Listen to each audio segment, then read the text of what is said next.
নমস্কাৰ স্বাধীনতা দিৱসৰ এই বিশেষ অনুষ্ঠানলৈ আপোনালোকক স্বাগতম জনাইছোঁ আৰু আমাৰ বিশেষ দিনটোৰ বিশেষ অনুষ্ঠান অপাৰেশ্যন বিজয় সকলোকে স্বাগতম জনাইছোঁ।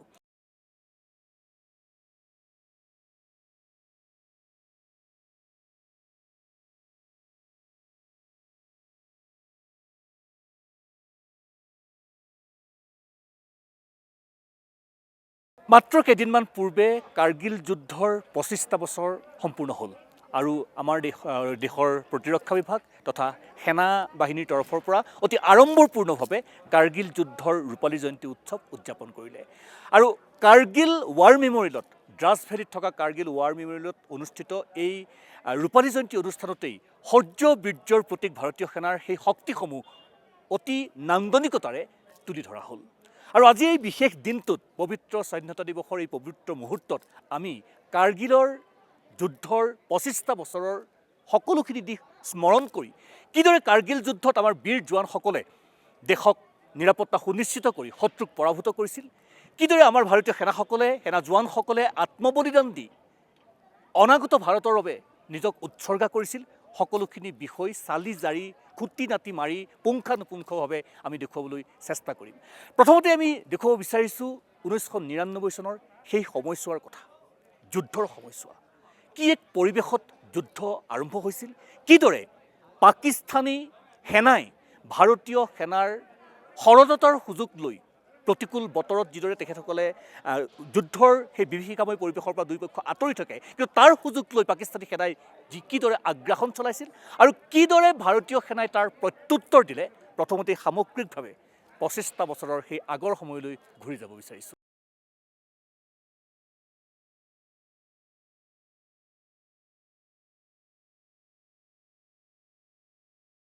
(1999 চনৰ ২ মে') সাধাৰণতে সেই সময়ছোৱাত ইয়াত বৰফ পৰে আৰু সীমান্তৰ শিখৰৰ পৰা পাকিস্তানেই হওক ভাৰতবৰ্ষই হওক সেনাবাহিনী প্ৰত্যাহাৰ কৰে, অৰ্থাৎ তেখেতসকল তললৈ নামি আহে। সেই চনত অৰ্থাৎ 1999 চনত পাকিস্তানে সেই নিয়ম নামানিলে। যেতিয়া ভাৰতবৰ্ষৰ সেনাসকল তললৈ নামি আহিলে, পাকিস্তানে ভাৰতৰ ভূমিত আগ্ৰাসন চলালে। সেই তাৰিখটোত 1999 চনৰ ২ মে' তাৰিখে এজন ব্যক্তিয়ে, ইয়াৰ স্থানীয় বাসিন্দা, তেওঁৰ এটা ইয়াক হেৰাইছিল আৰু সেই ইয়াকটো বিচাৰি বিচাৰি তেওঁ ক্ৰমাৎ পাহাৰৰ শিখৰলৈ যাত্ৰা কৰিছিল। তেওঁ ইয়াকটো বিচাৰি নাপালে, কিন্তু সন্ধান পালে এক ভয়ানক ব্যৱস্থাৰ। তেওঁ দেখিলে যে ভাৰতৰ ভূমিত ৬জন পাকিস্তানী সেনাই বিচৰণ কৰি আছে আৰু এটা নিৰ্দিষ্ট কেম্প কৰিছে। দেখি সেই মানুহজন আচৰিত হ'ল আৰু লগে লগে ঘূৰি আহি তেওঁ ইয়াৰ স্থানীয় যিসকল সেনাবাহিনীৰ বিষয়া তেখেতক অৱগত কৰিলে আৰু সামগ্ৰিকভাৱে ব্যৱস্থাটোৰ কথা জনালে। আৰু তেতিয়াই ভাৰতীয় সেনা বিষয়াসকল সষ্টম হ'ল আৰু গোটেই পৰিস্থিতিটো পোহৰলৈ আহিল যে ভাৰতৰ ভূমিত পাকিস্তানে বিচৰণ কৰিছে, আগ্ৰাসন চলাইছে আৰু আৰম্ভ হ'ল কাৰ্গিল যুদ্ধৰ। সেই ব্যক্তিজন আছিল তাছী নামগিয়াল। মই ক'বলৈ পাই সুখী হৈছোঁ, সেই তাছী নামগিয়াল এই মুহূৰ্তত প্ৰতিদিন টাইমৰ সৈতে আছে আৰু গোটেই কথাখিনি তেখেতৰ পৰা জানোৱা হওক। এয়া তাছী নামগিয়াল, কাৰ্গিলত প্ৰথম পাকিস্তানী সেনাৰ অৱস্থিতি ধৰা পেলোৱা তাছী নামগিয়াল। হেৰুৱা ইয়াক বিচাৰি বিচাৰি গৈ ভাৰতৰ ভূমিত পাকিস্তানী সৈন্যৰ চাউনি দেখিছিল তাছীয়ে। লগে লগে ইয়াক বিচৰা বাদ দি কাৰ্গিলস্থিত সেনা বিষয়াসকলক এই কথা অৱগত কৰিছিল তাছীয়ে। मेरा नाम ताशी नामगियाल, मैं झारखंड का रहने वाला हूँ। तो मेरा एक यक गुम हुआ था, यक जी, यक गुम होने से फिर मैं यक को ढूंढने के लिए गया था हमारे झारखंड नाले की तरफ। तो मेरे पास बिनोकुलर भी था, तो दीवादीप्ति जब बचाते टाइम पे तो गुजराती मुझे देख लिया पाकिस्तान जो हमारे, तो वहाँ जो हमारे बरारी तक पहुँचा मैं बकरी। तो ऊपर तो बर्फ़ था, बर्फ़ के बीच में से कोई रास्ता दिशा नजर आ गया। कौन सा महीने था? 99 मई 2 में रिपोर्ट दिया था मैंने, 99 में जी जी मई 2 में रिपोर्ट दिया था मैंने जी। उसमें 3 पंजाब था, 3 पंजाब यूनिट था, तो हवलदार बलविंदर सिंह को मैंने रिपोर्ट दिया था जी जी। अभी मेरे पास कागज है, फिर मेरे पास सर्टिफिकेट भी है पूरा जी सर। इसके बाद तो फिर हमने रिपोर्ट दे दिया, तो ये हवलदार बलविंदर सिंह, तो उसमें रिपोर्ट दिया। तो जब मैं आया तो उधर से आया तो मैंने हवलदार बलबिंदर सिंह ग्रुप हो जाए, उसमें तो गुजराती आर्मी इंटेलिजेंस 2 भी था, एक का नाम नंदूरम, एक का नाम कोंकर। और नंदूरम बहुत तगड़ा था, हवलदार रिंग का था वो। तो वो भी हमारे साथ बेटा तशीर तूने अच्छा काम अच्छा किया, ये अच्छा ये होगा तो तेरे को बहुत कुछ हो जाएगा, तेरे को चमकेंगे इंडिया में, पूरा इंडिया घुमाएंगे। बोला तो ठीक है था, मेरे आंखों से देख के मैंने बता दिया। तो তাছী নামগিয়ালৰ নামটো আমি সকলোৱে জানো যে তেখেতে মই পুনৰবাৰ কৈছিলোঁ যেতিয়া আপোনাৰ বাৰিষা দিন হয় তেতিয়া বৰফ পৰে আৰু পাকিস্তানীয়ে হওক বা ভাৰতীয় সেনাবাহিনীয়ে হওক তেওঁলোক তললৈ নামি আহে আৰু সেইবাৰ সেই নিৰ্দিষ্ট বছৰত অৰ্থাৎ 1999 চনত তেতিয়া পাকিস্তানী সৈন্যবাহিনীয়ে সেই নিয়মটো উলংঘা কৰিছিল আৰু তেওঁলোকে আগ্ৰাসী ৰূপ ধাৰণ কৰি ফৰৱাৰ্ড পইণ্টৰ ভাৰত বুলুকলৈকে তেখেতসকল সোমাই আহিছিল আৰু তেওঁৰ এটা ইয়াক হেৰাইছিল আৰু হেৰুৱা ইয়াকটো বিচাৰি যেতিয়া তেওঁ গৈছিল তেতিয়া তাত পাকিস্তানী সেনাৰ অৱস্থিতি ধৰা পেলাইছিল আৰু লগে লগে তেখেতে ইণ্ডিয়ান আৰ্মিক খবৰ দিছিল। ব্ৰিগেডিয়াৰ তেখেতে উল্লেখ কৰিছে ব্ৰিগেডিয়াৰ চামসিং ন ব্ৰিগেডিয়াৰ হাবলদাৰ শ্ৰী পাঞ্জাব হवलदार बलबिंदर सिंह বলবিন্দৰ সিং বলবিন্দৰ সিঙক তেখেতে খবৰ দিছিল আৰু তাৰ পিছৰ পৰাই কাৰ্গিলৰ গোটেই ক্ৰমণিকাটো আৰম্ভ হৈছিল। গতিকে মূল মানুহজন যে সৈন্যবাহিনীয়ে পাকিস্তানী সৈন্যই ভাৰতৰ মুলুকত আহি অৱস্থিতি লৈছেহি আমি গম পোৱা নাছিলোঁ, ভাৰতীয় সেনাই গম পোৱা নাছিল আৰু প্ৰথম মানুহজন আছিল তাছী নামগিয়াল যি খবৰ দিছিল। গতিকে এইসকল ব্যক্তি আচলতে পৰ্দাৰ আঁৰত থকা হিৰ'। আমাৰ দেশে শান্তি বিচাৰে, আমাৰ দেশে যুদ্ধ কেতিয়াও নিবিচাৰে, কিন্তু তাৰ অৰ্থ এইটো নহয় যে আমাৰ সৰলতাক কোনোবাই দুৰ্বলতা হিচাপে গণ্য কৰিব। ইতিমধ্যে তাছী নামগিয়ালৰ কথা কাহিনীটো আপোনালোকে গম পালে। ভাৰতীয় সেনাই কাৰ্গিলৰ যুদ্ধত অৱতীৰ্ণ হৈছিল, আমি যুদ্ধ জিকিছোঁ, কিন্তু সেই যুদ্ধত ভাৰতীয় সেনাৰ প্ৰতি সমৰ্থন আৰু সহমৰ্মিতা আগবঢ়াইছিল সমগ্ৰ দেশে, দল মত জাতি ধৰ্ম ভাষা নিৰ্বিশেষে। এই মুহূৰ্তত মই এজন বিশেষ ব্যক্তিৰ মাধ্যমেৰে এটা ব্যৱস্থাৰ কথা ক'ব বিচাৰিছোঁ। কাৰ্গিলত যেতিয়া যুদ্ধ সংঘটিত হৈছিল আৰু পাহাৰৰ শিখৰলৈ যেতিয়া আমাৰ সেনাবাহিনীসকল আগবাঢ়ি গৈছিল, শিখৰত যেতিয়া বাঁহৰ পাতিছিল, নিশা থাকিব লগা হৈছিল, ছাউনি পাতিব লগা হৈছিল, তেতিয়া তেখেতসকলৰ বাবে সেই সেনা জোৱানসকলৰ দৈনিক যিটোখিনি প্ৰয়োজনীয়তা ৰচদ পাতিৰ প্ৰয়োজন হৈছিল আৰু তলৰ পৰা বৰফাবৃত পাহাৰৰ ওপৰলৈ শিখৰলৈ সেই ৰচদ পাতি নিবলৈ এই পৰিৱেশটোৰ লগত চিনাকি থকা, পৰিৱেশটোৰ লগত সংযোজিত মানুহৰ দৰকাৰ হৈছিল আৰু সেই সময়তেই ওলাই আহিছিল কাৰ্গিল, দ্ৰাছ, লাডাখ, কাশ্মীৰৰ স্থানীয় দেশপ্ৰেমিক সাধাৰণ লোকসকল আৰু তাৰ মাজৰেই এজন মঞ্জুৰ আহমেদ। সেই মঞ্জুৰ আহমেদে কি কৰিছিল? মঞ্জুৰ আহমেদ এজন নহয়, হাজাৰ হাজাৰ মঞ্জুৰ আহমেদে তলৰ পৰা অৰ্থাৎ সমতলৰ পৰা সেই পাহাৰৰ শিখৰলৈকে সেনাবাহিনীৰ বাবে ৰচদ পাতি যোগান ধৰিছিল। কথাটো যদিও বা সাধাৰণ, কিন্তু ইমান বাস্তৱিকতে সাধাৰণ নহয়, অতি কঠিন বৰফাবৃত পাহাৰ, অত্যন্ত শীতৰ প্ৰকোপ, তাৰ মাজত যুদ্ধৰ বিভীষিকাময় পৰিৱেশ আছে, তাৰ মাজত ৰচদ পাতি যোগান ধৰাৰ দৰে গুৰুদায়িত্ব বহন কৰিছিল হাজাৰ হাজাৰ মঞ্জুৰ আহমেদে। তেনে এজন মঞ্জুৰ আহমেদ অৰ্থাৎ মঞ্জুৰ আহমেদ আমাৰ লগত আছে। অকণমান তেখেতৰ লগত কথা পাতোঁ আৰু জানো আহক। মঞ্জুৰ আহমেদৰ মুখেৰে শুনোৱা হওক কাৰ্গিল যুদ্ধৰ কথা। सारे जितने भी सामान की ज़रूरत था आप लोग सप्लाई लाइन था और अपने वो शॉर्टकट जितने भी है जहाँ से जाना चाहिए इंडियन आर्मी को मूवमेंट करना चाहिए, ये भी आप लोग ने बताया। तो क्या था, कैसे आप उन दिनों को कैसे याद करते हो? देखो सर, उस टाइम का याद बताएगा तो अभी हमें रोना आता है। उस टाइम तो ऐसी हालत था कि कोई द्रास में ऐसा कुछ बचने वाला है कि नहीं, वो कोई उम्मीद नहीं था। हमें तो रात को आए और रात को पकड़ के ले गए, पता नहीं कहाँ किस नाले में छोड़ा, कहाँ कहाँ है हमको पता नहीं चल रहा था। हमने रात को सामान लिया और रात को अमरशीन लिया और रात को इनको खाना खिलाया फौजियों के लिए, इंडियन आर्मी के साथ। अभी भी हम इंडियन आर्मी में हूँ, अभी भी उनके साथ हम बैठे हैं, हम उनके शुक्रगुजार हैं। कितना था आपका? हाँ सर, आपका उम्र उस टाइम मेरी उम्र था 18 साल। 18 साल में हमें पकड़ के ले गया, रात को ले गया। फौज आई, उस दिन कितनी फौज थी वो कुछ नहीं पता नहीं था, जगह नहीं था द्रास में फौज की हिसाब से पकड़ के ले गए और रात को चल पड़े। कितने कहाँ पे मेनली आप? टाइगर हिल था, तोलोलिंग था? तोलोलिंग में था, ये जो तो नाला ये 404 पे। हाँ, जहाँ तोलोलिंग में जो सबसे हाईएस्ट जहाँ पे एक 1600 फुट में हाँ। ऊपर में वहाँ पे युद्ध हुआ था। युद्ध वहाँ हुआ था सर। रात को हमें वहाँ जो है हमने रात को जो हमने अमरेशन और उनको ले खाना के लिए रेडी बैठा है, और दिन को कोई वर्किंग नहीं होता था, रात को वहाँ हमें काम करते थे। उस टाइम तो हमें वादे बहुत किए थे, आपके बच्चों को नौकरियां देंगे, आपको हम ये करेंगे। अब तो पूछने वाले इसी साल 2024 में हमें पूछ रहे हैं, 25 साल के बाद पूछ रहे हैं हमें कि इस साल हमें जो है अवार्ड मिल रहे हैं। इसके बाद 25 साल बाद तो बहुत अच्छे लगे हमको, बिल्कुल जो अपना 13 जेक का बहुत शुक्रिया गुजार है, इनके हमारे नाम लगाए हैं। तो हमारा जो है नाम लगा के इस साल हमें अवार्ड भी मिला। हमारा को पूछा कि हम तो बहुत खुशी की बात है, हमें इस तरह होना भी चाहिए। हमने उस वक्त हमें सामने फौज के साथ दिया, तो आज हमें जो है पूछ रहे हैं। तो जो एक बात था, जो जुनून से भारतीय सेना यहाँ पे लड़ाई कर रहा था, उसी जुनून से आप लोग भी जुड़े थे।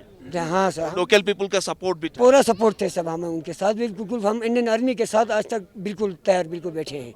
अभी भी हम पीछे नहीं हटते हैं, अभी भी हम आर्मी के अंदर बिल्कुल काम कर रहे हैं। थैंक यू नासिर जी। আৰু মই পুনৰবাৰ কৈছোঁ, সেইসকল ব্যক্তি যিসকলে ভাৰতীয় সেনা হিচাপে নহয়, স্থানীয় লোক হিচাপে কাৰ্গিল যুদ্ধত ভাৰতীয় সেনাক সহায় কৰিছিল। আৰু তেওঁলোকে কৈছে যে এই অঞ্চলটোত তেওঁলোকে ইতিমধ্যে গোটেই বিষয়খিনি কৈছে যে সেই সময়ত কেনেকৈ তেওঁলোকে য'ত মানুহ খোজ কাঢ়িবৰ কাৰণে ইয়াত ৰাস্তা নাছিল, তাত তেওঁলোকে ভাৰতীয় সৈন্যক ৰচদ পাতি তেওঁলোকে যোগান ধৰিছিল। এইবোৰেই কাৰ্গিল যুদ্ধৰ আঁৰৰ কথা। এইসকলেই কাৰ্গিল যুদ্ধৰ আনচিন হিৰো। ये दिल मांगे मोर, এই যি শ্লোগান, এয়া কাৰ্গিল যুদ্ধৰ পিছত সমগ্ৰ দেশতেই যথেষ্ট জনপ্ৰিয় হৈ পৰিছিল। আৰু এই যি শ্লোগান, এই শ্লোগানটোৰ যি কাহিনী, সেই কাহিনী মই আপোনালোকক ক'বলৈ ওলাইছোঁ। কেপ্টেইন বিক্ৰম বাট্ৰা, পৰমবীৰ চক্ৰ। দুখনকৈ যুদ্ধত তেওঁ অংশগ্ৰহণ কৰিছিল। প্ৰথমখন যুদ্ধ আছিল .5140, যিখন যুদ্ধত তেওঁ যুঁজিছিল আৰু যুঁজি পাকিস্তানী সৈন্যৰ হাতৰ পৰা যুদ্ধ জয় কৰি ভাৰতীয় ত্ৰিৰংগা তাত তেওঁ উৰুৱাইছিল। তাৰপিছত উচ্চপদস্থ বিষয়াই বিক্ৰম বাট্ৰাক পৰামৰ্শ দিছিল যে তেওঁ জিৰণি ল'ব লাগে, কিন্তু ইয়ে দিল মাংগে মোৰ, এই ডাইলগ লৈ, এই শ্লোগান লৈ তেওঁ আকৌ আগুৱাই গৈছিল .4875 অভিমুখে, যিটো এটা অত্যন্ত স্পৰ্শকাতৰ আছিলে ভাৰতীয় সৈন্যৰ বাবে সেই পইণ্টটো অধিকাৰ কৰাটো। সেই যুদ্ধত বিক্ৰম বাট্ৰাই যি অপৰিসীম তেওঁ অসাধাৰণ যুদ্ধ দক্ষতা, যুদ্ধ কৌশল তেওঁ দেখুৱাইছিল, অসীম বীৰত্ব দেখুৱাইছিল, আৰু সেই পইণ্ট তেওঁ দখল কৰিছিল, যিটো বৰ্তমান বাট্ৰা টপ হিচাপে জনা যায়। কিন্তু সেই যুদ্ধত দুৰ্ভাগ্যবশতঃ বিক্ৰম বাট্ৰাই দেশৰ কাৰণে নিজৰ সৰ্বোচ্চ বলিদান দিবলগীয়া হ'ল। आप खुद यहाँ पे आए हैं और देशवासियों के लिए आपका मैसेज क्या रहेगा कि आज 25 ईयर सेलिब्रेशन हो रहा है और आप खुद यहाँ पे है और अपने भाई की वो ट्रिब्यूट आप दे रहे हैं। See, the only message I can give to the youth is that हम हर कोई जो एक इंडिविजुअल होता है, एक डिफरेंट प्रोफेशन में होता है। कोई आर्मी में है, कोई फोर्सेस में है, कोई ब्यूरोक्रेसी में है, कोई पॉलिटिक्स में है, कोई सर्विस सेक्टर में है, कोई बिजनेस में है। So only my view and the message is that हम सब ना we can contribute for the development of this nation in a very little manner. It doesn't make a difference that what profession we represent, but whatever in small format we can contribute for the development of the country. क्योंकि ये country develop करती है, it is only the youth which can carry forward the development country. तो हमें वो करना चाहिए contribution. Number 2, कि जो भी हमारे वीर बहादुर सैनिक हैं, राइट, जिन्होंने अपनी शहादत दी थी कारगिल वॉर में 1971 में, 1962 में, हमको कोई एक स्पेशल ओकेजन नहीं ढूंढना चाहिए उनको सेलिब्रेट करने के लिए, उनकी शहादत को सेलिब्रेट करने के लिए। अगर आज हम फ्री हैं इस कंट्री में, if we're living freely, right, if we can breathe freely, it is primarily on account of the sacrifice of each of these valiant soldiers, right? So we should have all the occasion, we should talk about them. उनकी stories हमको share करनी चाहिए। जब भी हम बात करते हैं ये दिल मांगे more, very famous dialogue by Vikram, हम यहाँ पे अगर देखता हूँ .4875, आप खुद यहाँ पे जा चुके हैं, तो ये फील कैसा था जब आप खुद वहाँ पे गए थे? जब फर्स्ट टाइम वहाँ गया था 7 जुलाई 2019 में, तो मुझे तो ये लगा था कि वो कौन सा ऐसा एलिमेंट होता है फौजियों में। कहते हैं ना, हर एक मनुष्य होता है, हर एक इंसान जो होता है वो 5 तत्वों से बना है, जल, वायु, अग्नि, पृथ्वी और आकाश। तो वो 6th एलिमेंट कौन सा है जिससे वो फौजी बना है? बिकॉज उन पीक्स पे जाना इतना आसान नहीं है। मैं तो एयरलिफ्ट के थ्रू गया था और हमको 1 किलोमीटर नीचे छोड़ा गया था, हमने क्लाइंब किया था।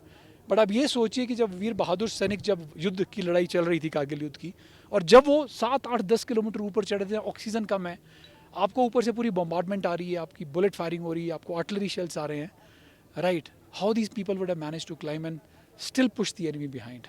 So it needed a very different level of courage. तो मेरे को सिर्फ यही सोच में आया था कि वो कौन सी करेज है, क्या करेज है जो सिर्फ उन सोल्जर में और हमारे में नहीं है। विक्रम और आप एक साथ ही बड़े हुए हैं, ट्विन्स हैं आप लोग, बहुत सारे कुछ मिलते हैं आप में। तो बचपन से आपने देखे हैं विक्रम को, तो आपको उसका जो जुनून था, तो क्या पहले से विक्रम, आप जब बात करते थे, आप लोग जब बात करते थे वो आर्मी में आए, तो ये थोड़ा अगर याद करते हैं हमारे दर्शकों को, अगर थोड़ा सा बता पाए। हम दोनों भाइयों ने इकट्ठे ये ड्रीम नेट किया था कि हम दोनों फोर्सेस ज्वाइन करना चाहते हैं, क्योंकि हमारा जो पूरा एनवायरनमेंट था जिस स्कूल में हमने पढ़ाई करी थी, वो एक आर्मी कैंटोनमेंट के अंदर था। एंड हमें मालूम था कि क्वालिटी ऑफ लाइफ बहुत अच्छा है फ़ौज का, राइट। और मेरा जो पर्सनल व्यू है कि आर्मी एक प्रोफेशन ही, army is a way of life.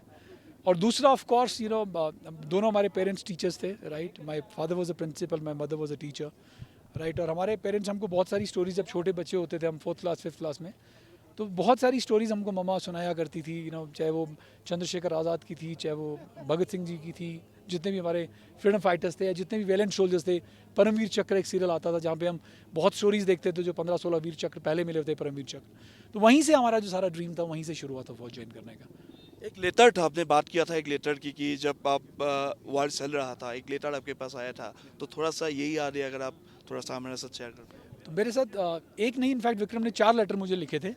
और जनरली क्योंकि मेरे पास उन दिनों मोबाइल फ़ोन नहीं होता था तो हमारी फ़ोन पे बात नहीं हो पा रही थी, और उन लेटर्स के थ्रू ही जनरली यूज टू टॉक कि इस वक्त वॉर में सिचुएशन क्या चल रहा है। बट वो बहुत ज़्यादा प्रोफेशनल थे लेटर लिखने में, वो कभी भी डिटेल्स नहीं लिखते थे बिकॉज ऑफ सिक्योरिटी रीजंस। पर हाँ, वो बता रहे थे कि जैसे उन्होंने पहला मिशन किया था 5140 का, कि हमने सक्सेसफुली कैप्चर किया है, और you'll be happy to know that he was recommended for a Mahavir Chakra. तो यही सब लिखते थे कि Indian army is doing a fantastic job, we are pushing the enemy behind, is what he used to mention. When we see the valley, the Dras Valley, entire the valley, at the top of the that time in Kargil, अगर हम ये बात मानते हैं कि अगर विक्रम और बाकी जो 545 सोल्जर्स था उन्होंने अपने लाइफ सेक्रीफाइस नहीं करता, तो आज शायद हम यहाँ पे नहीं होते। आप ये मानते हैं? या मैं बिल्कुल ये मानता हूँ, क्योंकि अगर आज आप देखिए ना, ये जो पूरी चोटियाँ हैं इनकी एवरेज हाइट 15,500 फीट होगी, और एनिमी जो थी ऊपर बैठी हुई थी। तो एनिमी तो ऑलरेडी एलसी क्रॉस करके 7-8 किलोमीटर अंदर आ चुकी थी, राइट। तो अगर आज हमने उनको नहीं खदेड़ा होता, हमारी भारतीय सेना ने नहीं खदेड़ा होता, तो आई एम श्योर ये विलेज ऐसा नहीं होता। आज इसमें बहुत ग्रीनरी दिखती है, लेकिन आज से जब मैं 15-20 साल पहले आया था इतना ग्रीन विलेज नहीं था ये।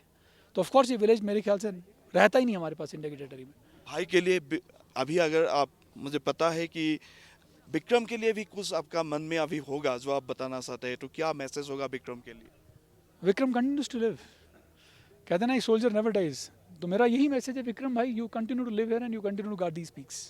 Thank you Vishal, give some time to us for your busy schedule. শ্বহীদসকলৰ কথা কৈ আছোঁ, আৰু শ্বহীদসকলৰ নাম ইয়াত খোদিত কৰি থকা হৈছে, কৰা হৈছে। তেখেতসকলৰ যিটো চূড়ান্ত ত্যাগ, আত্মবলিদান দেশৰ হকে, সেয়া সদায় স্মৰণ কৰা হৈছে। এটা নাম মই দেখুৱাব বিচাৰিছোঁ, 17 গাৰোৱালছ ৰাইফলছৰ কেপ্টেইন জিন্তু গগৈ, বীৰ চক্ৰ, অসম সন্তান জিন্তু গগৈ। জিন্তু গগৈৰ আত্মবলিদানকো ইয়াত খোদিত কৰা হৈছে, ইয়াক স্মৰণ কৰা হৈছে। এয়া সকলোৰে গৌৰৱ। কেৱল জিন্তু গগৈ নহয়, আৰু বহু অসম সন্তানে বিভিন্ন সময়ত দেশ মাতৃৰ হৈ যুঁজি শ্বহীদ হৈছে। এই পবিত্ৰ মুহূৰ্তত আমি তেখেতসকলকো শ্ৰদ্ধাৰে স্মৰণ কৰিছোঁ। কাৰ্গিল বিজয় উৎসৱৰ 25 বছৰৰ সেই সময়খিনিত আমি জিন্তু গগৈ পিতৃ মাতৃক লগ পাইছিলোঁ। তেখেতসকল শোকত কাতৰ। 25টা বছৰে তেখেতসকলে আজি পৰ্যন্ত মানি ল'ব পৰা নাই তেখেতসকলৰ পুত্ৰ নাই বুলি, কিন্তু তেখেতসকল গৌৰৱান্বিত। পুত্ৰৰ অমৰ ত্যাগ তেখেতসকলে প্ৰতিটো মুহূৰ্ততে স্মৰণ কৰে, আৰু তেখেতসকলে সেয়া তাক লৈ গৌৰৱ অনুভৱ কৰে। একে সময়তে আমি লগ পাইছিলোঁ আন এজন বীৰ জোৱান অসম সন্তান উদ্ধৱ দাসৰ মাতৃ আৰু ভগ্নীক। গোটেই ব্যৱস্থাটো তেখেতসকলৰ গোটেই পৰিক্ৰমাটোৰ মাজলৈ অকণমান সোমাই যাওঁ আহক। আমি যিহেতু 25 বছৰ আগলৈ উভতি গৈছোঁৱেই, কাৰ্গিল যুদ্ধৰ কথাখিনি আমি দেখি আছোঁ, শুনিও আছোঁ, আৰু যিসকল বীৰ জোৱানৰ, সেনা বিষয়াৰ অনবদ্য ত্যাগ, অসীম ত্যাগ, সৰ্বোচ্চ ত্যাগৰ বিনিময়ত কাৰ্গিল জয় হৈছিল বা কাৰ্গিল যুদ্ধ জয় কৰিব পাৰিছিল ভাৰতীয় সেনাবাহিনীয়ে, ভাৰতে, সেয়া এক মধুৰ স্মৃতি। আৰু যাক লৈ আমি অসমে গৌৰৱ কৰোঁ, যি অসমৰ গৌৰৱ, অসমৰ বীৰ সন্তান বুলি যাক লৈ আমি গৌৰৱ কৰোঁ, কাৰ্গিল যুদ্ধ সাপেক্ষে আন কোনো নহয়, সেয়া অন্যান্যসকলৰ লগতে শ্বহীদ কেপ্টেইন জিন্তু গগৈ। জিন্তু গগৈ বুলি কোৱাৰ লগে লগেই সেই সময়ৰ পৰা এতিয়ালৈকে আমাৰ সকলোৰে বাবে সাহস আৰু ত্যাগৰ অনবদ্য প্ৰতীক জিন্তু গগৈ। আৰু এয়া মোৰ কাষত সেই বীৰ শ্বহীদ জিন্তু গগৈৰ গৌৰৱান্বিত পিতৃ ঠগিৰাম গগৈ, আৰু তেখেতো বায়ু সেনাৰ বিষয়া আছিল। মই প্ৰথমতে অনাৰী, প্ৰথমতে মই যিহেতু আমি গোটেই 25 বছৰ আগলৈ ঘূৰি গৈছোঁ, কথাখিনি পাতি আছোঁ, আপুনি এই কাৰ্গিল বিজয় দিৱসৰ যিটো উদযাপন প্ৰতি বছৰে আহে, এইবাৰ 25 বছৰ ৰূপালী জয়ন্তী, গোটেই প্ৰথমতে আপোনাৰ অনুভৱখিনিকে কওকচোন, তাৰপিছত আমি শুনিম। আমি বৰ গৌৰৱ অনুভৱ কৰিছোঁ, কেলে 25 বছৰত এইটো চিলভাৰ জুবলি যিটো পাতিছে নহয়, মই লগতে এইটো কাৰণে বৰ্মাও আছে, জিন্তু গগৈৰ মাতৃ, মই বৰ্মাৰ লগতো কথা পাতিম। প্ৰথমতে তেখেতৰ লগত পাতি লওঁ, তাৰপিছতে মই বৰ্মাৰ লগত কথা পাতিম। হয়, আমি এইটো এটা গৌৰৱ অনুভৱ কৰিছোঁ যে তেওঁলোকে এই 25 বছৰীয়া যি চিলভাৰ জুবিলিটো বৰ ডাঙৰকৈ পাতিছে। গোটেই ভাৰতৰ সকলো বীৰ নাৰীসকলক ইয়ালৈ মাতিছে আৰু আমাৰ যদিও বেটা নাই, আমি এতিয়াও কিন্তু ভবা নাই যে বেটা নাই। বেটা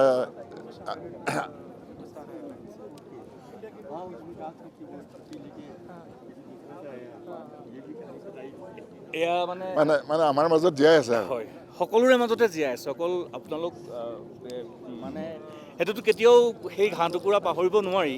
কিন্তু এইটো ঠিক যে প্ৰতিটো মুহূৰ্ততে অসমবাসীয়ে, ভাৰতবাসীয়ে প্ৰতিটো মুহূৰ্ততে বৰ গৌৰৱেৰে তেখেতক স্মৰণ কৰে। আৰু মই অকণমান যদি তেখেতৰ বিষয়ে অকণমান আপোনালোকৰ পৰা যদি আপোনাৰ পৰা জানিব খুজিছোঁ, তেখেতৰ স্কুলীয়া সময়খিনি, তাৰপিছত তেখেত পিছৰ যিখিনি শিক্ষা ব্যৱস্থা অকণমান যদি আপোনাৰ পৰা আচলতে স্কুলত চেণ্ট্ৰেল স্কুলত পঢ়িছিলে। মই এয়াৰফৰ্চত থকাৰ কাৰণে আমি য'ত ত'ত যাব লাগে। প্ৰত্যেক 5 বছৰ 6 বছৰ মূৰে আমাৰ মানে মুভমেণ্ট হয়। পষ্টিং হ'লে মানে তালৈ যাওঁ আৰু অল অভাৰ ইণ্ডিয়া য'তে যাওঁ ত'তেই আমাৰ চেণ্ট্ৰেল স্কুলতে পঢ়িছিলে। আৰু সি মেধাৱী ছাত্ৰ আছিলে, নিজে আৰ্টছ কৰি ভাল পায় আৰু NCCটো আছিল। NCCটো লৈছিলে, হাবিলদাৰলৈকে ল'লে আৰু তাৰপিছত হাবিলদাৰ পিছত এৰিলে। কিন্তু সি বিকেম ভেৰি ডিচিপ্লিন, কাৰণ মই নিজে অকণমান ছাৰ্ভিচ হিচাপে মানিছিলোঁ। গতিকে মই যিটো ডিচিপ্লিনত আছিলোঁ, বেটাই সেইটো ভালকৈ শিকিছিলে। আৰু ভৱিষ্যতলৈ যে আৰ্মিত জইন কৰিব কথাটো জনা নাছিলোঁ, কিন্তু তাৰ এটা মনোভাৱ আছিলে যে he will join in the defence forces and he will go' for the nation. মানে he will go' for the nation মানে মই প্ৰথমতে কথাটো বুজি পোৱা নাছিলোঁ। তো সি কৈছে যে papa I will join in army. And মই কৈছোঁ তেতিয়াতে মানে গ্ৰেজুৱেশ্যন কৰাৰ পিছত ট্ৰাই কৰ। আৰু সি কলকাতা ইউনিভাৰ্চিটি MSW পাছ কৰিলে। কৰাৰ পিছত ইমিডিয়েটলি CDS পৰীক্ষা দিলে, পৰীক্ষাত পাছ কৰিলে, জইন কৰিলে। তেনেকৈ আমি বৰ সুখী হ'লোঁ যে মানে এজন অফিচাৰ হিচাপে জইন কৰিলে। আৰু সৌভাগ্যবশতঃ তাৰ পষ্টিং হ'ল 17 গাৰৱাল ৰাইফলছত। আৰু সি গাৰৱালীটো খুব সোনকালে মানে আয়ত্ব কৰিলে। আৰু আয়ত্ব কৰাৰ কাৰণে তাক মানে গাৰৱাল ৰাইফলছৰ মানুহবিলাকে অত্যন্ত ভাল পায়। আৰু মানে বিশেষকৈ যুদ্ধত যেতিয়া গৈছিলে, যুদ্ধৰ সময়টোত আচলতে মই জানো যুদ্ধ কি। মই 62 চাইনিজ এগ্ৰেশ্যনত আছিলোঁ, 65 পাকিস্তানী এগ্ৰেশ্যন পাইছোঁ। গতিকে যুদ্ধত কোনেও কাকো চিন্তা কৰিব নোৱাৰে, ঘৰৰ কথা কেতিয়াও চিন্তা কৰিব নোৱাৰে। আৰু যুদ্ধ বুলিলে মাত্ৰ এটাই চিন্তা আছে যে দেশখনক কেনেকৈ ৰক্ষা কৰিব। সেইটো এটা বৰ ডাঙৰ কথা। আৰু এইটো ভাল কথা যে হি হেজ ডিটাৰমিনেশ্যন। তাৰ ডিটাৰমিনেশ্যন এটা আছিলে, তাৰ মানে সাহস আছিলে। আৰু সি অন্য ক'তো জইন কৰিব বিচৰা নাছিলে। ই মানে পদাতিক সৈন্যতে বিচাৰিছিলে য'ত মানে যুদ্ধ কৰিব পাৰে। সেই হিচাপত ক'বলৈ গ'লে মানে তাৰ যিটো মনোবল আছিলে, এই মনোবলটো কিন্তু মানিব লাগিব। আৰু আমি যিটো ধৰক ইয়াত তেখেতসকলৰ বিজয় গাথা বা বীৰ গাথা যিখিনি ৰাইজৰ প্ৰতি ৰাজহুৱা কৰিছে, এইটো কথাও স্পষ্ট হৈ আছে যে তেখেতে সেই নিৰ্দিষ্ট জেগাটো পোৱাৰ সময়ত তেখেতক চাৰেণ্ডাৰ কৰিবলৈ গৈছিলে। আৰু তেওঁ কোনো কাৰণ সেইটোতো কথাই নাহে বা সেইটো তেজতেই নাই কাৰোৰে। তেওঁ হয়তো সেই নিজক কেতিয়াও আত্মসমৰ্পণ কৰা, সেই ধৰণৰ পিছ হুহুকি অহা সেইটো কথা কোনো কেতিয়াও ভাবিব নোৱাৰে। আপুনি যেতিয়া প্ৰথম ধৰক আপুনিও যিহেতু এই পৰ্যায়ৰ পৰা অহা বা আপুনি নিজে কৈছেই যে চীনা আগ্ৰাসন আপুনি দেখা পাইছিল, এই কথাখিনি যেতিয়া আপুনি মনত পৰে বা মনত পেলায়, আপোনাৰ অসমৰ হওক, ভাৰতবৰ্ষৰ হওক নতুন প্ৰজন্ম, আপোনাক কি ক'বলৈ মন যায়? নতুন প্ৰজন্ম তেওঁলোকে আগবাঢ়ি আহক। প্ৰথম কথা হৈছে তেওঁলোকে আগবাঢ়ি আহক। আৰু মই কেইটামান কথা মানে অৱশ্যে এইটো কথাটো মানে এইটো পলিটিকেল টাইপলৈ গুচি যায়। NCC আৰু আমাৰ সৈনিক স্কুলত যিসকল ছাত্ৰ ছাত্ৰীবিলাকে পঢ়ে, তেওঁলোকক মিনিমাম 60% মানুহ মানে ডিফেন্সত ভৰাব লাগে দেই। বাকী 40% আমাৰ জেনেৰেলৰ পৰা ল'ব লাগে। এইটো কেলৈ নকৰে মই কিন্তু বুজি নাপাওঁ। কাৰণ NCCতে হওক আৰু সৈনিক স্কুলতে হওক, তেওঁলোকক সৰুৰ পৰা সকলোবিলাক শিক্ষা দিয়া হয়। আদিপাতটো পাই যায়। আৰু দে বিকেম কোৱাইট ডিচিপ্লিন। ইমান এজন ডিচিপ্লিন হৈ থকা ল'ৰা বা মানুহ ছোৱালী এজনীক কিয় তেওঁলোকে নলয় ডিফেন্সত মই বুজি নাপাওঁ। অৱশ্যে এটা প্ৰব্লেম এটা আছে ন' ডাউট। আমি যিটো ছিকিউৰিটি পইণ্ট অফ ভিউ, আমাৰ কাৰোবাৰ বেকগ্ৰাউণ্ডটো চাব লাগিব। এই বেকগ্ৰাউণ্ডটো নাচালে মানে কেতিয়াও মানে ডিফেন্সত জইন কৰিব নোৱাৰে। কাৰণ এইটো হৈছে দেশ ৰক্ষা। এইটো চাকৰি নহয়, ইয়াৰ কোনো ধৰণৰ এইটো compromise নাই, কথা নাই। এইটো চাকৰি নহয়, এইটো চাকৰি কিন্তু দেশ ৰক্ষাৰ চাকৰি। এইটো মানে কোনোবা কোম্পানী বা ক'ৰবাত ABCD চাকৰিৰ লগত নিমিলে। নিমিলে এইটো। আৰু গতিকে মই এটা কথা জানিব বিচাৰিছোঁ, ধৰক তেখেতৰ বিয়া সেইটো সময়ত ঠিক হৈছিল, তাৰপিছত তেখেত ইয়াত পোষ্টিং হৈছিল, তেখেত যেতিয়া ইয়ালৈ আহিছিলে, তেনেকুৱা এটা আনুষ্ঠানিকতাৰ পিছত তেখেত যেতিয়া ইয়ালৈ আহিছিলে, আপোনালোক তেতিয়া হয়তো ঘৰতে আছিলে, ঘৰতে আছিলোঁ। সেই খবৰ তেনেকুৱা কমিউনিকেশ্যনটো শেষ কথা বতৰা কমিউনিকেশ্যনবিলাক তেনেকৈ পোৱা নাছিল, তেতিয়াতো ঘৰততো কোনো হেৰি নাছিলে, যোগাযোগৰ ব্যৱস্থা নাছিলে, ইণ্টাৰনেটৰ ব্যৱস্থাও নাছিলে আজিৰ ধৰণে। যেতিয়া আমি মাত্ৰ 2 তাৰিখে যেতিয়া মানে গম পাওঁ, 2 জুলাই তাৰিখে, তেতিয়াহে আমি মানে DC আমাৰ গোলাঘাটৰ DC তেতিয়া ডক্টৰ ৰবিকুটা ছাৰ আছিলে, তেখেত আহিছিলে, তেখেতক চিফ ছেক্ৰেটাৰী, তেখেতে আমাক বহুত সহায় কৰিলে, তেখেতেই চব ফালৰ পৰা, আৰু তাৰ পিছদিনাৰ পৰাই মোক মানে ঘৰত টেলিফোন কানেকশ্যন দি দিলে। আৰু সত্য কথা ক'বলৈ গ'লে আমি বৰ মানে অৱস্থা আমাৰ বেয়া আছিলে তেতিয়া, কাৰণ তাৰ ডেড বডি ৰিকভাৰ কৰিব পৰা নাছিলে। তো 9 তাৰিখে যেতিয়া বাজপেয়ী প্ৰাইম মিনিষ্টাৰ বাজপেয়ী চাহেব NRL আহিছিলে, মই তেখেতক কৈছিলোঁ যে, তেখেতে সুধিছিলে যে आपको क्या चाहिए, তো মই তেতিয়া তেখেতক কৈছিলোঁ যে मेरे को कुछ नहीं चाहिए, हो सके तो बेटा का डेड बॉडी ले आके मेरे को दे दीजिए। তেতিয়া তেখেতে কৈছিলে মাত্ৰ 3 দিন দিয়ক। সেই তাৰিখ কিন্তু 9 জুলাই আছিল। 9 তাৰিখে 10, 11, 12 তাৰিখে মই ৰাতি খবৰ পাইছোঁ যে কেপ্টেইন জিন্তু গগৈৰ dead body has been recovered, আৰু তেওঁক লেহলৈ লৈ গ'লে পষ্টমৰ্টমৰ কাৰণে। 14 তাৰিখে তেওঁলোকে দিল্লী কেণ্টনমেণ্টত ৰাখিলে, 15 তাৰিখে আমাৰ খোমটাই পোৱালৈকে, আৰু 16 তাৰিখে আমি নিৰ্বাচন কৰিলোঁ। কেতিয়াবা এইবিলাক জেগালৈ আহোঁতে সেইখিনি কথা কিবা কথা নাই, এইটো বৰ ভাল। এইটো এটা মানে কি হৈছে, মই মানে আমি যোৱা 14 চনত যেতিয়া আহিছিলোঁ, মই মানে বাটালিকলৈ গৈছিলোঁ, তাত বাটালিকত ৰাতি থাকি আহিলোঁ। কিন্তু মোৰ আশা আছিলে যে মই মানে কালাপাথাৰলৈ যাম বুলি, তালৈ কোনো প্ৰভিজন তেতিয়া হোৱা নাই, গতিকে যাব নোৱাৰিলোঁ। কিন্তু সৌভাগ্যৱশত যোৱা বছৰ যেতিয়া আহিছিলোঁ আমি ইয়ালৈ, তেওঁলোকে আমাক মানে কালাপাথাৰৰ মাটি দি পঠাইছিল, কালাপাথাৰৰ মাটি। আৰু আমাৰ এতিয়া অসম মালা যি ৰাস্তা ধুদুৰালি চলি আছে, ধুদুৰালিৰ কাৰণে মই বেটাৰ সমাধি ভাঙিবলগীয়া হ'ল, আৰু নতুনকৈ যিটো সমাধি পাতিলোঁ নহয়, তেতিয়া সেই কালাপাথাৰৰ মাটি তাত দিব পাৰিলোঁ। এইটো বৰ সৌভাগ্যৰ কথা। কিন্তু আৰু এটা কথা, মোৰ মানে কালাপাথাৰ আৰু আমাৰ লগত লিংক ৰাখিবৰ কাৰণে, আমি বাইণ্ডিং ৰাখিবৰ কাৰণে বেটাৰ যি মানে অস্থি, সেই অস্থি মই কাৰ্গিললৈ পঠাইছিলোঁ। কাৰ্গিলত এতিয়াও হয়তো ছেটেজ হৈছে। একদম মানে অত্যন্ত বেছি এইটো আমাৰ এটা এতিয়াও মানে কালাপাথাৰ মানে আৰু আমাৰ খোমটাই, এইটো মানে বেটাৰ কেপ্টেইন জিন্তু গগৈ, এইটো আমাৰ এটা ৰিলেশ্যন সম্পৰ্ক এতিয়াও আমি বান্ধি ৰাখিছোঁ। খুব ভাল লাগিলে, আৰু মই আশা কৰিম যে আপোনাৰ দৰে এনেকুৱা ইতিবাচক চিন্তাৰ পিতৃ আৰু হওক, আৰু যি ধৰণে আপুনি ধৰক উৎসাহিত কৰিছে গোটেই প্ৰক্ৰিয়াটো, হয় দুখটোতো লাগিবই, তাৰপিছতো জীৱনটো উদযাপন কৰিবৰ কাৰণে, সেইখিনি কৰিবৰ কাৰণে আপোনালোকে যি ধৰণে ওলাই আহিছে আগবাঢ়ি, বা 10জনৰ কাৰণে আপোনালোক আদৰ্শ হওক। মই বহুত ধন্যবাদ জনাইছোঁ। থেংক ইউ ছ' মাছ। এয়া দুলুপ্ৰভা গগৈ, শ্বহীদ কেপ্টেইন জিন্তু গগৈৰ মাতৃ, কি বুলি ক'ম, বীৰ মাতৃ, বীৰ পুত্ৰৰ বীৰ মাতৃ। আপোনালোকে ইয়ালৈ আহি থাকে, প্ৰতি বছৰে আহে, প্ৰত্যেক বছৰ, আৰু এইবাৰ 25 বছৰ ৰূপালী জয়ন্তী, কাৰ্গিল যুদ্ধ জয়ৰ ৰূপালী জয়ন্তী। জিন্তু গগৈৰ দৰে বীৰৰ ত্যাগৰ বাবেই আমি কাৰ্গিল জয় কৰিব পাৰিছোঁ, ভাৰতে কাৰ্গিল জয় কৰিব পাৰিছে। এই অনুষ্ঠানলৈ আহে আপোনালোকে, বা অন্যান্য বিশেষ অনুষ্ঠানসমূহলৈ যায়, কি মনত পৰে? এই অনুষ্ঠানলৈ আহি বেটাৰ যে শ্বহীদ হ'ল, কিমান আমি গৰ্বিত হৈছোঁ। তেওঁ যদিও ইয়াত নাই, আমি বহুত সুখী। দেশৰ কাৰণে তেওঁ যে প্ৰাণ আহুতি দিলে, সেইটো কাৰণে আমি বহুত সুখী হৈ ৰৈছোঁ। দুখ পাইছোঁ যদিও দেশ মাতৃক যে তেওঁ ৰক্ষা কৰিবৰ কাৰণে নিজৰ প্ৰাণ আহুতি দিলে, সেইটো কাৰণে বহুত ধন্যবাদ। মই অকণমান তেওঁৰ সৰু কালৰ বিষয়ে জানিব পাৰিম নেকি? কোৱা। কেনেকুৱা আছিলে মানুহজন, স্কুলৰ পৰ্যায়ত, কলেজ পৰ্যায়ত, তাৰপিছত দেউতাই কৈছেই বাৰু, হ'লেও আপোনাৰ পৰা মাকৰ লগত ল'ৰাবিলাকৰ এনেও সম্পৰ্কটো অলপ বেছি আছুতীয়া হয়। সৰু কালৰ কথাখিনি অকণমান জানিব পাৰিম নেকি? পঢ়া শুনাত কেনেকুৱা আছিলে, কেনেকৈ পঢ়া শুনা, ল'ৰালিৰ যিবিলাক দুষ্টালি, অকণমান যদি আপোনাৰ পৰা জানিব খোজোঁ, কেনেকুৱা আছিলে মানুহজন পঢ়া শুনাত? পঢ়া শুনাত প্ৰথমতে সিমান ভাল নাছিলে। সি বেটেলেক স্কুলত প্ৰথম নাম আছিলে, তাৰপিছত চেণ্ট্ৰেল স্কুলত আহিছে। তাৰপিছত মই ক'লোঁ, বেটা তই পঢ়িব লাগে, ভাল হ'ব লাগে। তাৰপৰা সি কয় আকৌ, মই পঢ়িছোঁ নহয় মা, তই কেলৈ চিন্তা কৰিছ, মোক তই বুলি মাতে। তই চিন্তা নকৰিবিচোন, মই চাবিচোন, কিমান ডাঙৰ মানুহ হয়, তোক দেখুৱাম মই।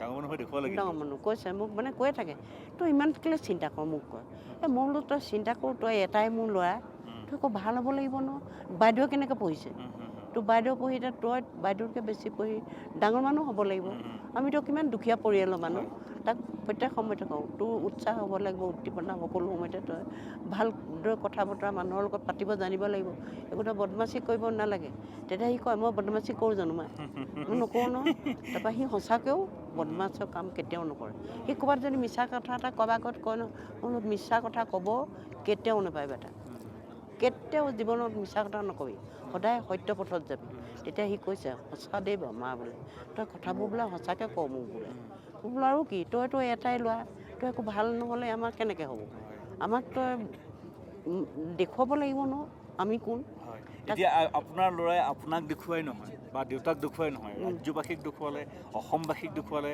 ভাৰতবাসীক দেখুৱালে প্ৰতিজন ভাৰতীয়ক দেখুৱালে আচলতে কেনেকুৱা সন্তান কেনেকুৱা হ'ব লাগে মই শেষত আপোনাৰ পৰা এটা কথাই জানিব বিচাৰিছোঁ যে কিবা আশা মনত আছে নেকি যে এই জিন্তু গগৈক লৈ এনেকুৱা কাম এটা হ'ব লাগে কিবা আহ্বান আছেনে নে আপোনালোক সম্পূৰ্ণ সুখী আমি আৰু এতিয়া সম্পূৰ্ণ সুখী আৰু তেওঁ দেশৰ কাৰণে যেতিয়া প্ৰাণ আহুতি দিলে হয় ধন্যবাদ জনাইছোঁ সেয়া দুলুপ্ৰভা গগৈ এয়া ঠগিৰাম গগৈ শ্বহীদ কেপ্টেইন জিন্তু গগৈ পিতৃ আৰু মাতৃ আমি 25 বছৰ আগৰ সেই সময়খিনি অকণ মনত পেলাব বিচাৰিছোঁ আৰু সমান্তৰালভাৱে জিন্তু গগৈ যাক লৈ মই পুনৰবাৰ কৈছোঁ যাক লৈ আমি গৌৰৱ কৰোঁ অসমে গৌৰৱ কৰে অসমীয়াই গৌৰৱ কৰে ভাৰতবাসীয়ে গৌৰৱ কৰে এয়া সূৰ্যবীৰ্যৰ সন্মান বীৰ চক্ৰ সন্মানে সন্মানিত জিন্তু গগৈ পিতৃ মাতৃ গৰ্বিত পিতৃ মাতৃ আৰু এই মুহূৰ্তত তেখেতসকলক মই প্ৰতিদিন টাইমৰ মাধ্যমেৰে অসমবাসীৰ আগত পুনৰ এবাৰ চিনাকি কৰি দিবলৈ পাই অত্যন্ত বেছি সুখী হৈছোঁ আৰু পৰৱৰ্তী সময়ত পুনৰ লগ পাম ধন্যবাদ বেটা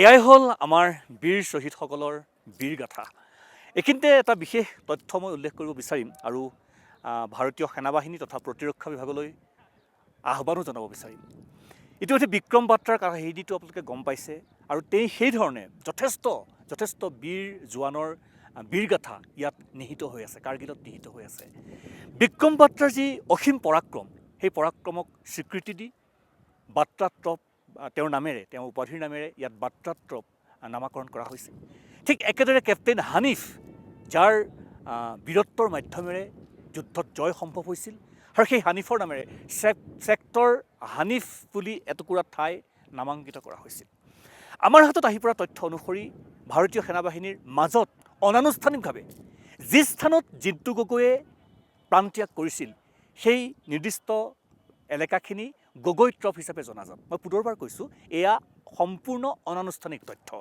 এয়া সম্পূৰ্ণ ভাৰতীয় সেনাবাহিনীৰ বিশেষকৈ 17 গাৰ্লছৰ সেনাবাহিনীৰ মাজত চৰ্চিত এটা বিষয় আনুষ্ঠানিকভাৱে তেখেতসকলে সেয়া স্বীকৃতি প্ৰদান কৰিছে কিন্তু আমাৰ আহ্বান থাকিব আন্তৰিক আহ্বান ভাৰতীয় প্ৰতিৰক্ষা বিভাগ তথা ভাৰত চৰকাৰলৈ সেনাবাহিনীলৈ যিদৰে বাৰ্তাত্ৰপ ইয়াত আনুষ্ঠানিকভাৱে খোদিত কৰা হ'ল যিদৰে এতিয়া ইয়াত ছেক্টৰ হানিফ আনুষ্ঠানিকভাৱে খোদিত কৰা হ'ল ঠিক একেদৰে আমাৰ আহ্বান অনানুষ্ঠানিকভাৱে যিহেতু গগৈ ট্ৰপ ইয়াত চলি আছে সকলোৰে মুখে মুখে সেয়া চৰ্চিত হৈ আছে জিন্তু গগৈ বীৰত্বৰ প্ৰতি সন্মান জনাই সেই নিৰ্দিষ্ট এলেকাটো নিৰ্দিষ্ট স্থান য'ত জিন্তু গগৈ প্ৰাণত্যাগ কৰিছিল অসীম বীৰত্বৰে যুঁজি কেতিয়াও পিছ হুহুকি নাহিছিল সেই এলেকাখিনি আনুষ্ঠানিকভাৱে গগৈ ট্ৰপ বা জিন্তু গগৈ ট্ৰপ হিচাপে নামাংকিত কৰা হওক বা কৰিব লাগে আমি আশা কৰোঁ যে এয়া যদি হয় আনুষ্ঠানিকভাৱে জিন্তু গগৈ যিটো বীৰগাথা সেয়া দূৰ দিগন্তলৈ অদূৰ ভৱিষ্যতলৈ ইয়াত আনুষ্ঠানিকভাৱে খোদিত হৈ ৰ'ব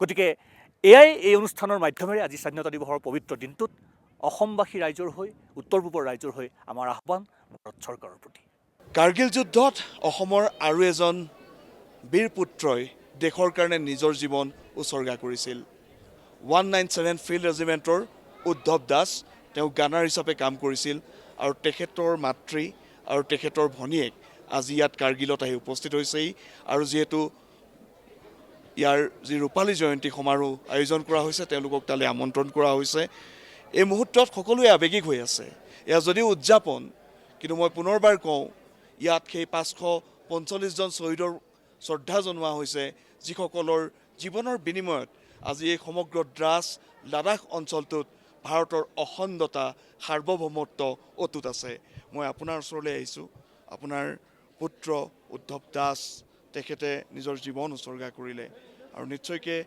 এই মুহূৰ্তত ইয়াত উপস্থিত আপুনি হৈছেহি ভাৰতীয় সেনাই আপোনাক আমন্ত্ৰণ কৰি আনিছে আৰু সেই সময়খিনি বা আজিলৈকে আপোনাৰ বুকুত যি শোক বা যি এক দুখ আছে সেয়া আমি অনুভৱ কৰিব পাৰিছোঁ কিন্তু তথাপিও ইয়াত উপস্থিত হৈ সেইসকল শ্বহীদক ইয়াত আহি শ্ৰদ্ধা জনাবলৈ পাই আপুনি দেশবাসীক কি ক'ব বিচাৰিব মই সেই সময়ত ইয়াতে আহি মোক মাতি আনিছে ল'ৰাৰ কাৰণে দুখ লাগি ইয়াতে সাহস হৈ ইয়াতে আহি জীৱন দেশৰ কাৰণে জীৱন গ'ল আজি আহি মোৰ আনন্দ সকলোকে দেখা পাই সকলোৱে আমাৰ ল'ৰা জানাই সকলো ল'ৰাই পাণাহুতি দিছে কিন্তু সকলোকে দেখা পাই নিজৰ আনন্দ মন সেয়ে মোৰ নিশ্চয়কৈ আৰু এক আৱেগিক মুহূৰ্ত আপোনালোকো আজি আহি ইয়াত উপস্থিত হৈছে ভনীয়েক হিচাপে 24 জুন 1999 চনৰ সেই দিনটোত আমি তেখেতক হেৰুৱাইছিলোঁ দেশৰ কাৰণে প্ৰাণ উৎসৰ্গা কৰিছিল তাৰ আগতে ইয়াত থকা অৱস্থাত ইয়াৰ পৰা আপোনালোকৰ সৈতে যোগাযোগ হৈছিল নে বা তেওঁ শেষ বাৰ্তা আপোনালোকৰ লগত যেতিয়া কথা বতৰা পাতিছিল কি আছিল তেতিয়াতো ফোনৰ যোগাযোগ তেনেকৈ নাছিলে সেই যুদ্ধৰ সময়ত হয়তো 1999 তেতিয়া মানে পিচিঅ' যোগে মানে কথা বতৰা পিচিঅ' আছিলে সেই টাইমত হয় হয় তেতিয়া মই সৰুৱে আছিলোঁ মই মানে মেট্ৰিক দিছিলোঁহে মাত্ৰ মোৰ মামাৰ লগত মানে কণ্টেক্ট হৈছিলে মোৰ মেট্ৰিকৰ ৰিজাল্ট দিছিলে লাষ্ট মানে সেইটো আৰু মোৰ মেট্ৰিকৰ ৰিজাল্ট দিছে মানে মামাই জানাইছে আৰু যে হেৰি এনেকৈ এই মানে হেৰি হৈছে ৰিজাল্টটো ভাল হৈছে দে সেয়ে মানে লাষ্ট মানে কথা পতা হৈছে মামাৰ লগত আৰু আমিও খবৰ পাইছোঁ যে যুদ্ধত এতিয়া মানে মামাই কথা পাতিব নাপালে তেতিয়া যুদ্ধত আনিছে মানে কৈছে বোলে যুদ্ধত গৈছে এতিয়া কথা পাতিব নোৱাৰিব আমি জানাম বাৰু এনেকৈ ক'লে তেতিয়া মানে জনাইছে কথাখিনি গম পাই মানে এই যুদ্ধৰ মাজতে মানে লগৰ লগত খানাও খাইছে খবৰটো পাই পেলাই খানা খোৱাৰ পিছত মানে দুদিনমান পিছতে মানে দাদা ঢুকাইছে তাৰে পিছতে আৰু আজিৰ দিনটোত ইয়াত উপস্থিত হৈ আপোনাৰ দাদাৰ প্ৰতি বা সেই সকলো শ্বহীদৰ প্ৰতি শ্ৰদ্ধাঞ্জলি আপোনালোকে ইয়াত আহি জনাইছে এই মুহূৰ্তটোত নিশ্চয়কৈ আপোনালোকে সেইসকল শ্বহীদক বা সকলো শ্বহীদ পৰিয়ালক লগ পাইছে আৰু ভাৰতীয় যি বিজয় সেই বিজয়টোত কাৰ্গিল বিজয় উৎসৱ যিটো আজি 25 বছৰ পাৰ হ'ল ইয়াত আহি আপুনি দেশবাসীক কি ক'ব বিচাৰে বা অসমবাসীক কি ক'ব বিচাৰিব হয় দাদা যে দেশৰ কাৰণে আত্মবলিদান দিলে সেইটো কাৰণে মানে গৌৰৱ অনুভৱ কৰিছোঁ আমি মা দেউতা আমাৰ ঘৰখনৰ মানুহে আৰু আজি ইয়াত আমি এনেকৈ দেখা পাই চববিলাককে দেখি সঁচাকৈ ভাল লাগিছে এইটো আচলমতে আমাৰ সৈনিকে যে আমাৰ দেশখন ৰাখি আছে এইটো মানে আমাৰ মানে সঁচাকৈ গৌৰৱ কৰিব লগা কথা এইটো নিশ্চয়কৈ আৰু এয়া আছিলে বীৰ শ্বহীদ উদ্ধৱ দাসৰ পৰিয়াল তেওঁলোক ইয়াত আহি উপস্থিত হৈছেহি আৰু নিশ্চয়কৈ তেওঁলোকৰ বা যিসকল শ্বহীদৰ ইয়াত যি বলিদান সেই বলিদান অথলে যোৱা নাই আজিৰ তাৰিখত এই সমগ্ৰ অঞ্চলটোত ভাৰতীয় সৈন্যই নিজৰ অধিকাৰ সাব্যস্ত কৰি ৰাখিছে আৰু এই সমগ্ৰ অঞ্চল এই মুহূৰ্তত ক'ব লাগিব যে সেইসকল শ্বহীদৰ প্ৰাণৰ বিনিময়ত আজিও সুৰক্ষিত হৈ আছে এই মুহূৰ্তত আমাৰ লগত আছে ৰিটায়াৰ্ড ব্ৰিগেডিয়াৰ কুশল ঠাকুৰ ডাঙৰীয়া আৰু যেতিয়া কাৰ্গিলত 1999 চনত যুদ্ধ হৈছিলে সেই সময়ত তেওঁ কমাণ্ডিং অফিচাৰ হিচাপে ইয়াত দ্ৰাছ ভেলীত তেওঁ কৰ্মৰত আছিল আৰু তেওঁৰ দায়িত্ব আছিল টললিং আৰু টাইগাৰ হিল যি দুটা আটাইতকৈ হাই আল্টিটিউড এৰিয়াত হোৱা যুদ্ধ আছিল য'ত ভাৰতীয় সেনাই যুদ্ধ কৰিছিল আৰু তেওঁ 18 ग्रेनेडियर তেওঁ लीड কৰিছিল तो सर ये तो 25 साल बाद वार के बारे में बात करना बहुत आसान है you are the person on ground in 1999 आप यहाँ पे था तो पहले जब खबर आया था उसके बाद का जो प्रोसीड्योर था आप लोग ने कैसे कदम उठाया था और प्लानिंग कैसे बनाया था कि टाइगर हिल तलोलिंग ये टेरेन जो हम देख रहे हैं उसको वो पाकिस्तान के हाथ से फिर से हमारा हाथ यानी उसे लेके आना है तो कैसे प्लानिंग आप लोग ने इसे बनाया था और इसे एग्जीक्यूट ये मेरे लिए बड़े सौभाग्य की बात थी कि कारगिल युद्ध में और ख़ास करके तोलोलिंग और टाइगर हिल की जो लड़ाई है उसमें 18 ग्रेनेडियर्स का कमान करने का मौका मिला और हम तो द्रास में उस समय नहीं थे हम तो घाटी में थे कश्मीर में और आतंकवाद का युद्ध लड़ रहे थे। और एकदम हुक्म मिला 16 मई को कि आपने दराज पहुंचना है पूरी पलटन को लेके। और हम 18 मई को यहाँ पहुँचे। 19 मई को यहाँ पे बताया गया ये हाई एल्टीट्यूड का इलाका है, आप जानते हैं। और जो वैली की लड़ाई और ये जो पहाड़ों की लड़ाई में रात दिन का फ़र्क है। और सबसे पहले जो टास्क मिला वो मिला तोलोलिंग को कैप्चर करने के लिए। और टास्क इतना ही मिला कि जल्दी से जल्दी आप इसको कैप्चर करिए। और वहाँ पर 4 से 5 मुजाहिदीन या मिलिटेंट्स आए हुए हैं। तो लेकिन इनको निकालने के लिए मुझे 22 दिन रात दिन करना पड़ा, क्योंकि बहुत चुनौतीपूर्ण लड़ाई थी। एक तो दुश्मन के बारे में पूरी खबर नहीं थी। दुश्मन की आर्टिलरी जो थी वो भारी थी, उसका हथियार था वो ऊंचाई पे था, हाइट पे था। मौसम आप देखिए यहाँ पे सुबह और शाम बहुत ठंडी होती है और कोई भी छुपने के लिए जगह नहीं है, पूरा पथरीली जगह है। और जो अटैकर है उसको नीचे से ऊपर जाना पड़ता था और हमारे को तैयारी का और एक्लेमेटाइज का समय भी कम मिला। उसके बावजूद भी रात दिन 22 दिन तोलोलिंग की लड़ाई लड़ी, चुनौतियों का सामना करते हुए। और आखिर में 12-13 की जून को टूर आजरिफ के साथ मिलकर तोलोलिंग को जीता हमने। और दूसरी लड़ाई जो टाइगर हिल है वो मुश्किल लड़ाई थी, पर उतनी मुश्किल नहीं थी जितनी कि तोलोलिंग की थी। हालांकि टाइगर हिल पे भी नौजवान शहीद हुए।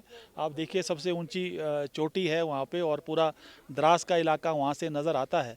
लेकिन इसके लिए हमें समय काफ़ी था, चाहे वो रेखी करने के लिए, तैयारी करने के लिए, या साजो सामान है, या आर्टिलरी है, बॉफर्स हैं, या हाई एल्टीट्यूड वॉरफेयर स्कूल की टीम्स हैं रस्से को लेके ऊपर चढ़ने के लिए। तो वो हमारे लिए उससे बहुत आसान हो गया। और ख़ास करके जैसे आप देख ही रहे हैं कि सामने से तो वो देखता है, लेकिन हमने कुछ एक जवानों को, घातक टीम को और कुछ कंपनी को पीछे के रास्ते से भेजा और जो कि ऊपर चढ़ने में कामयाब हो गए, और जिससे कि एक सरप्राइज़ का जो एलिमेंट है वो उनको हुआ। और इस तरह 3 और 4 जुलाई को जो था एक foothold Tiger Hill top के ऊपर जो है वो स्थापित किया गया था। तो इसलिए ये मुश्किल लड़ाई थी, हाई एल्टीट्यूड वॉरफेयर की लड़ाई थी। और तोलोलिंग की लड़ाई के बाद अच्छा ये हुआ कि पूरी इंडियन आर्मी समझ गई कि ये मुजाहिदीन नहीं हैं, ये रेगुलर्स हैं, नॉर्दर्न लाइट इन्फेंट्री है। तो आर्मी ने अपनी रणनीति बदली, स्ट्रेटजी बदली, और उसके बाद पूरी तरतीब के साथ 8 माउंटेन डिवीज़न जो जनरल महेंद्र पुरी के नीचे जिसने काम किया, उन्होंने तजवीज़ के साथ एक के बाद हमला किया। और इन दोनों लड़ाइयों को जीतने के बाद पूरी लड़ाई, चाहे मशकों में हो, कारगिल में हो, बटालिक में हो, एक नया मोड़ आया। हालांकि वो लड़ाइयाँ भी महत्वपूर्ण थी, लेकिन वो मेन हाईवे से पीछे थी, इसलिए ज़रूरी था कि सबसे पहले जो है कब्जा यहाँ से हटाया जाए।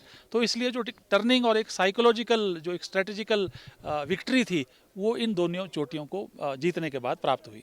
सर देखा जाओ तो हम लोग अभी यहाँ पे ही है, तो ये जो हाईवे देख रहे हैं हम लोग, तो मैं पाठक को रिक्वेस्ट करूँगा कि थोड़ा सा कैमरा समझने के लिए, कि जो हमारा ऑडियंस है वो भी समझ ले कि इतना आसान नहीं है। नीचे वैली है, ये हाईवे जो जा रहा है नीचे, हम जो देख सकते हैं जो श्रीनगर को कनेक्ट करता है। और सेकेंड थिंग, तो तोलोलिंग और टाइगर हिल से तो इन लोगों का अटैक कैसा था और आप लोग ने उसको कैसे रिटेलिएट किया? नहीं, वो देखिए ना, पहाड़ियाँ आपके पास है, यहाँ कोई शॉर्टकट तो है नहीं, और रिजिज के ऊपर उसने भारी मोर्चाबंदी की है। तो आपको तो रिजिज और स्पर्स के लॉन्ग, अप्रोचेस के लॉन्ग नीचे से ऊपर को जाना है, जबकि वो आपको देख रहा है और आपके ऊपर 25 किलो का वजन भी है, अम्युनिशन भी है और बहुत सारी चुनौतियां हैं। तो मैंने कहा बाद में जब आर्टिलरी बिल्डअप हुई तो फिर हमारे जो आर्टिलरी है वो भी उनकी आर्टिलरी को न्यूट्रलाइज करती थी। कॉन्सेप्ट ऑफ 100 गन फायर वो आपका ही प्लान था, तो कैसे आप लोग ने इसे एग्जीक्यूट किया? मेरा प्लान तो नहीं था, पर उस टाइम गन्स अवेलेबल हो गई थी।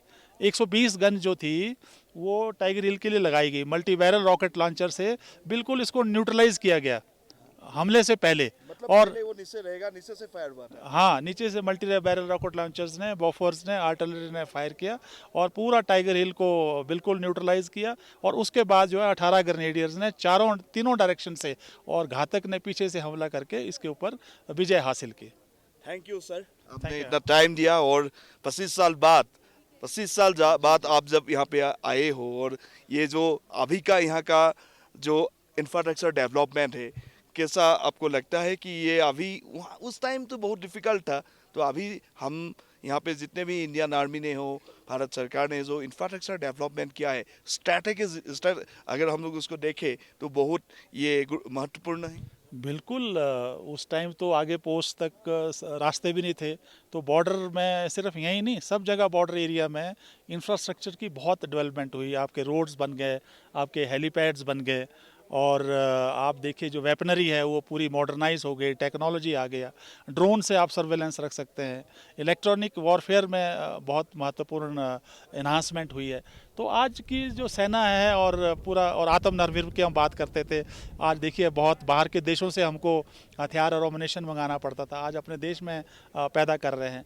तो आज का जो पूरा सेना का है जो बल है, चाहे वो हथियार से है, टेक्नोलॉजी से है या मोटिवेशन से है, वो हर लिहाज से जो है बड़ा है। Thank you sir. ब्रिगेडियर कुशल ठाकुर और সেই সময়ত কৰ্ণেল হিচাপে এই গোটেই जी ऑपरेशन তাত তেওঁ নেতৃত্ব দিছিল। গতিকে फिर से आपको एक बार हार्दिक बधाई देता हूँ। और আমি আমাৰ দৰ্শকসকলক তেওঁ যোগেদি এইটো কথাই জনাবৰ চেষ্টা কৰিলোঁ যে সেই সময়ত ইয়াত যুদ্ধ কৰাটো কিমান কঠিন আছিল আৰু কিমান পৰাক্ৰমৰে, অসীম সাহসৰে ভাৰতীয় সৈন্যই এই যি যুদ্ধ, সেই যুদ্ধত অৱতীৰ্ণ হৈ আমাৰ অখণ্ডতা ৰক্ষা কৰিছিল। শ্বহীদ বিক্ৰম বাট্ৰাৰ লগত থকা বীৰ জোৱান এয়া খুচিমান গুৰুং। সম্প্ৰতি অৱসৰ লোৱা গুৰুঙে কৈ গ'ল যুদ্ধৰ জীয়া কথা। এটা কথা কোৱা হয়, যুদ্ধৰ বিষয়ে সেইসকলক সুধিবা যি সঁচাকৈয়ে যুদ্ধত অংশগ্ৰহণ কৰিছে আৰু সঁচাকৈয়ে কাৰ্গিলত এই মুহূৰ্তত 25 বছৰ পিছত আমাৰ লগত এজন বীৰ সৈনিক আছে, খুচিমান গুৰুং ছাৰ। আৰু তেখেতে কাৰ্গিলত অংশগ্ৰহণ কৰিছিলে যুদ্ধত। 1999 চনত তেখেতে ইয়াত কৰ্তব্যত নিয়োজিত আছিল আৰু পাকিস্তানৰ দখলদাৰী সৈন্যৰ বিৰুদ্ধে তেখেতে অসীম পৰাক্ৰমেৰে যুঁজিছিল। ছাৰ, पहले आपको बधाई हो। हम 25 इयर्स बाद कारगिल में अभी है, तो जब ये युद्ध शुरू हुआ था 1919 में, तब आप यहाँ पे पोस्टेड थे। तो पहले जब युद्ध का जो मैसेज आया था, उसके बाद यहाँ का सिचुएशन कैसा था, आर्मी में कैसा हलचल हुआ था? अच्छा, मैं हॉनरी कैप्टन खुशीमान गुरु 1 नागा रेजिमेंट का है। तो हाँ, हमको मैसेज मिला, पाकिस्तानी 1-2 घुसपैठी आया है, उनको खदेड़ना है करके हमको। मैं श्रीनगर वैली में था उस टाइम यूनिट, तो वहाँ से उठा के हमको यहाँ ले आया, जाके हमको ये पहाड़ी चढ़ाया, इनको खदेड़ना है करके। आपका कौन सा एरिया था? 5140, ये वाला तोलोलिंग, जो विक्रम बत्रा ने, कैप्टन विक्रम बत्रा था 5140। हाँ ये 5140, 19 जून को जिसको आप लोग ने लड़ाई करके उसे हासिल किया था। हाँ। और तो हमको यहाँ से मूव कराया रात को, 13-14 दिन तक ये पहाड़ी में चढ़ने में 14 दिन लग गया, तो दुश्मन का नज़दीक पहुँचा। तो मेरे पास लाइट मशीन गन था, MMG बोलता है, तो वो गन से मैंने पाकिस्तान को फायर लगाते डाउन मारते रहा, उनको मैं फायर गिराते रहा, तो उन्होंने उस जगह छोड़ के उठ के भागना पड़ा वो। तो भागना पड़ा। उसके बाद फिर दूसरा जगह नेक्स्ट दिन फिर दूसरा जगह से हमको फायर मारा बहुत सारा पाकिस्तान ने, ऐसे मारा था पूरा। 1-2-3 घायल, 1-2 शहीद हो गया, तो कैजुअल्टी हो गया। तो उसके बाद हमने क्या किया, हमारा लोग तो सब कैजुअल्टी हो गया, तो मैं अकेला एक बैठ के मैं दिन भर फायर मारते रहा। तो बचा हुआ आदमी को मैंने सेफ जगह में ले आया, मैं फायर मारते रहा, मेरा आदमी पीछे आया, तो उन्होंने फायर नहीं डाला, तो मैंने उनको बचाने का बचाया। मैंने बचा के मेरा फायर से पाकिस्तान ने फायर नहीं किया, हमारा आदमी सेफ जगह में आया। उसके बाद तो उसी काम को वो अच्छा काम करके देखा करके मेरे को वीर चक्र से नवादा किया। वो काम इन्होंने इतना आदमी को बचाया, ये किया, पाकिस्तान को हटाया करके मेरे को 99 में वीर चक्र नवादा किया। और उस टाइम हालत बहुत ख़राब था, एक तो क्लोथिंग कमज़ोर था। अभी तो बहुत ये इलाका भी डेवलप हो गया। उस टाइम तो कुछ भी नहीं था। 2-4 ढोक था, मट्टी वाला ढोक। तो रास्ते आप लोग जब यहाँ पे सराय किया था, आप लोग को सराय करना पड़ता था। अभी जैसे हम लोग ये लामोसिन पे हम लोग बाय रोड गाड़ी लेके आए हैं, ये तो सिचुएशन नहीं था तब। नहीं था यहाँ, कुछ नहीं था। ये तो बात वो कारगिल के बातें हुआ, ये चीज़ है यहाँ। तो वही रोड था, एक सिंगल रोड, वो भी बहुत खराब था। वो नेशनल हाईवे 1 ही था। हाँ, वहाँ नहीं था। और उसी को ब्रेकअप करने के लिए पाकिस्तान का इरादा वही था। हाँ, वो पाकिस्तान का इरादा था, कैप्टन मोड़ तक जाने का, ब्लॉक करने का मोड़ था उनका। तो हमने फिर ये पूरे पहाड़ी में इंडियन फौज लग गया, उनको फायर करते भगाया। तो फिर हमारा जो बफर से मारा उनको, बफर से लगने के बाद तो पाकिस्तान पूरा छोड़ के भाग गए। तो हमारा फिर क्या हुआ, कब्जा हुआ हमारे पास ये तो पहाड़ी। कैसा लगा था जब जीत हासिल हुआ था उस दिन 26, उसके बाद का फीलिंग्स क्या? बहुत वो लग गया। हमने जीत हुआ था लड़ाई में, या जीतना या मरना। हम मरने के लिए मरना के लिए सोचा था, लेकिन हम क्या बच के आया, बहुत खुश हुआ। हाँ, बहुत खुशी हुआ। ধন্যবাদ। আৰু এয়া আছিলে খুচিমান গুৰুং, আৰু তেখেতে এই গোটেই যুদ্ধখনত তেখেতে অংশগ্ৰহণ কৰিছিল। আৰু যুদ্ধৰ যি বৰ্ণনা মই পুনৰবাৰ কৈছোঁ, 25 বছৰ এতিয়াৰ কাৰ্গিল আৰু 25 বছৰ আগৰ সেই কাৰ্গিল, যথেষ্টখিনি পাৰ্থক্য আছে। কাৰ্গিল বিজয় দিৱসৰ এই উদযাপন অনুষ্ঠানত অংশগ্ৰহণ কৰিছিল অসমৰ স্বনামধন্য শিল্পী জয় বৰুৱাই। জয় বৰুৱাই কাৰ্গিল বিজয় দিৱস উদযাপনৰ লগত সংগতি ৰাখি যি সাংস্কৃতিক অনুষ্ঠানৰ আয়োজন কৰিছিল, সেই অনুষ্ঠানত তেওঁ অংশগ্ৰহণ কৰিছে। ইতিমধ্যে জয়দাই গীত পৰিৱেশন কৰি আহিলে, আমি গীত শুনিলোঁ। আৰু এই মুহূৰ্তত এই কাৰ্গিল বিজয়ৰ 25 বছৰৰ যি উদযাপন হৈ আছে, কাইলৈ 26 জুলাই, কাইলৈৰ দিনটো তেখেতসকলে মূল আয়োজন, প্ৰধানমন্ত্ৰী আহিব। আৰু আজি আমি দেখা পাইছোঁ যে ভাৰতবৰ্ষৰ সেনাপ্ৰধান আহিছে, স্থল সেনাপ্ৰধান আহিছে। এটা আড়ম্বৰপূৰ্ণ অনুষ্ঠান আপোনালোকে ইতিমধ্যে দেখা পাই আছে। জয়দা, প্ৰথমতে মই আকৌ এবাৰ, কালি আমি লগ পাইছিলোঁ, কালি প্ৰস্তুতিৰ কথা পাতিলোঁ, আৰু আজি অকণমান ৰাজহুৱাভাৱে প্ৰথমতে কৈছোঁ, এইটো ক্ৰাউডত বা এই পৰিৱেশত আপোনাক দেখা পাই সঁচাকৈ খুব ভাল লাগিছে অসমীয়া হিচাপে। আৰু আপুনি প্ৰথম কথাটো হ'ল যে ইয়াত অকল গীত পৰিৱেশন কৰা সকলোকে আচলতে আমন্ত্ৰণ নকৰে, গোটেই ব্যৱস্থাটো বুজি পোৱা বা ব্যৱস্থাটোৰ সৈতে একাত্ম কৰা সকলক তেখেতসকলে চায়। আৰু সেইমতেই আপোনাৰ যিহেতু এটা পুৰণি সম্পৰ্ক আছে, মই আপোনাৰ আৰু ভাৰতীয় সেনাৰ সম্পৰ্কটোৰ কথা মই জানিব বিচাৰিম, যে যাৰ জৰিয়তে আপুনি আজি ইয়াত গীত পৰিৱেশন কৰিছে। হয়, মই একচুৱেলি এই লাষ্ট কেইবছৰমান এটা স্পেচিয়েল এটা সম্বন্ধ হৈছেগৈ আমাৰ যেতিয়া ক'ৰ কমাণ্ডাৰ আছিলে জেনেৰেল সেনগুপ্তা, আৰু আজি যোনজন আমাৰ chief of army staff general দ্বিবেদী, আজি 2 বছৰ আগত তেওঁ নৰ্থ কমাণ্ড হেড আছিলে। মই যেতিয়া প্ৰথমবাৰৰ বাবে কাৰ্গিলত গাইছিলোঁ, আৰু সেই গোটেই কথা বতৰা ঘূৰি মেলি আজি 2 বছৰৰ মূৰত 25 ইয়াৰ্ছত মাতিছে। চ' মই এওঁলোকৰ লগত কাম কৰি কথা পাতি বুজিব পাৰিছোঁ মানে আচল কথাবোৰ ইয়াত কি হয়, আৰু প্ৰত্যেকজন ভাৰতীয়ই আহি পেলাই ইয়াত কেনেকৈ এজন হৈ যায়। তাৰমানে ইয়াত আৰু কোনো মানে তামিলনাডুৰ কোনো বা মাদ্ৰাজী বা চেন্নাই নাথাকে, আৰু না আমাৰ আৰু মানে ধৰ্মৰো নাথাকে। এইটো এটা ছেকুলাৰ ইনষ্টিটিউশ্যন, সেইকাৰণে গোটেইখিনি আহি পেলাই কেনেকৈ ইয়াত থাকি ইয়াত একেলগে লাগে, সেই বস্তুটো যেতিয়া ইয়াত আহে তেতিয়া আপুনি গম পায়। আৰু বৰ্ডাৰত সেইটো আপুনি দিল্লীত বুজিব নোৱাৰে, বা হঠাতে আমি গুৱাহাটীত বা শ্বিলঙত বুজিব নোৱাৰোঁ। সেইটো একদম বৰ্ডাৰত আমি গম পাওঁ যে প্ৰত্যেকজন ভাৰতীয় আহি পেলাই কেনেকৈ তেওঁলোকে ভাৰতীয় হৈ পেলাই লাগে। সেইটো এজন আৰ্টিষ্টৰ কাৰণে খুব এটা স্পেচিয়েল অবজাৰ্ভেশ্যন, আৰু সেইটোক লৈ আৰু এজন য়াং চ'লজাৰৰ যোনটো ফেচিনেশ্যন, সেইটোক লৈ আজি আমি এটা গীত পৰিৱেশন কৰিলোঁ। এইটো খুবেই ভাল পালে, সকলোৱে ভাল পাইছে, আমিও তাৰ সাক্ষী হ'লোঁ বাৰু। আৰু এটা কথা যেটা মই মানে আলোচনা কৰিব বিচাৰিম বা শ্বেয়াৰ কৰিব বিচাৰিম একচুৱেলি, যে ইয়াত বহুতো ধৰক কাৰ্গিল যুদ্ধত শ্বহীদ হোৱা, বিশেষকৈ আমাৰ যেনেকৈ জিন্তু গগৈ, উদ্ধৱ দাস, এনেকুৱা বহুজন জিন্তু গগৈ আহিছে, পৰিয়ালৰ লোক আহিছে, দেউতাক মাক আহিছে, বা অন্যান্য বহুজন আহিছে।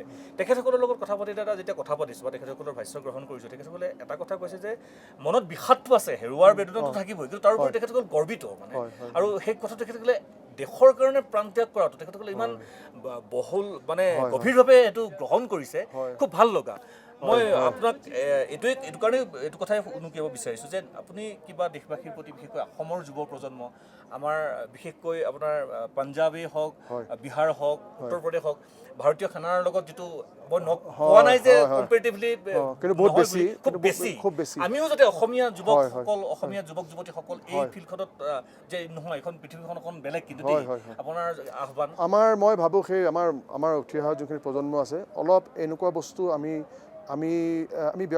ব্যক্তিগতভাৱে আমি ইণ্টাৰেষ্ট লোৱাটো দৰকাৰ যে কি হৈ আছে দেশত কি হৈ আছে আৰু আজি ভাৰতীয় সেনাসকলে কিহক লৈ চিন্তিত হৈ আছে আৰু আমাৰ চিন্তাৰ বিষয় কি আৰু সেইখিনি জনাটো বৰ দৰকাৰ আমি মানে লেটলি অলপ ছ'চিয়েল মিডিয়া লৈ ব্যস্ত হৈ থাকোঁ কিন্তু আচল ভাৰতখন বেলেগ আৰু যদি আমি ভাৰতীয় বুলি ক'ব বিচাৰোঁ নিজকে আৰু যদি সেই বুলি আমি গৌৰৱ অনুভৱ কৰোঁ আমি কিন্তু জানিব লাগিব দেশত ক'ত কি হৈ আছে আজি কাশ্মীৰত কি হৈছে লাডাখত কি হৈছে ইয়াত মানুহ কেনেকুৱা চাউথত কি হৈছে আমাৰ থ্ৰেট পাৰচেপশ্যন কি মই ভাবোঁ এইখিনি জনাটো বৰ দৰকাৰ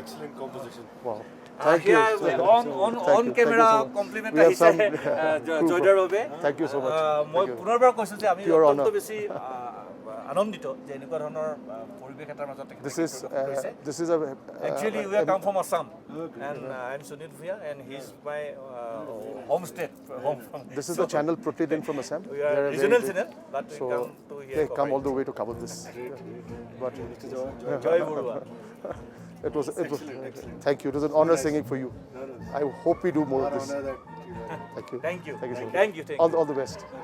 আচলতে এই ধৰণৰ এটা ঘৰুৱা পৰিৱেশে ইয়াত বিৰাজ কৰে মই জয়দা পুনৰবাৰ ধন্যবাদ জনাইছোঁ আপোনাক যে আমিও এটা অনন্য অভিজ্ঞতাৰ সাক্ষী হ'লোঁ দিয়কচোন আৰু মোৰো খুব ভাল লাগিছে আপোনালোকে আহি পেলাই এইখিনি যে টেলিকাষ্ট কৰিছে আৰু এতিয়া কৰিব কাৰণ আমাৰ মানুহে দেখা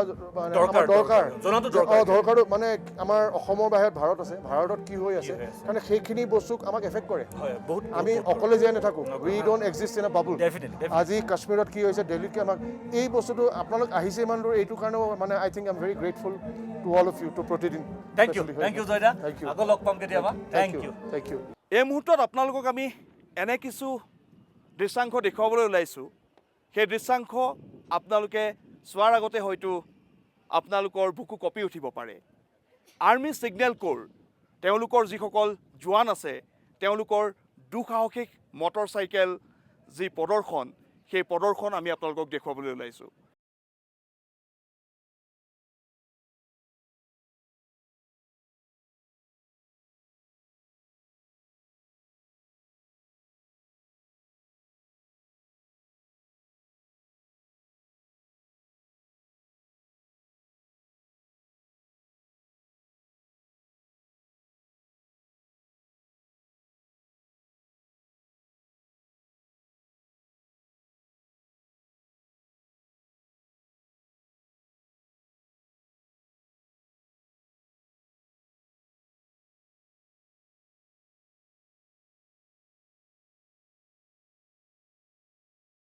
আমাৰ সেনাবাহিনীৰ জোৱানসকল কেৱল বন্দুক বাৰুদ যুদ্ধক লৈ ব্যস্ত নাথাকে তেওঁলোকৰ এটা সাংস্কৃতিক মনো আছে আমি ক'ব বিচাৰিছোঁ কালাৰী ৱাৰিছৰ কথা কাৰ্গিল বিজয় দিৱসত তেওঁলোকে প্ৰদৰ্শন কৰিছিল দক্ষিণ ভাৰতৰ সাংস্কৃতিক এক অনুষ্ঠান যাৰ লগত জড়িত হৈ আছে যুদ্ধ সমৰ কলাৰ বিষয়েও আহকচোন চাওঁ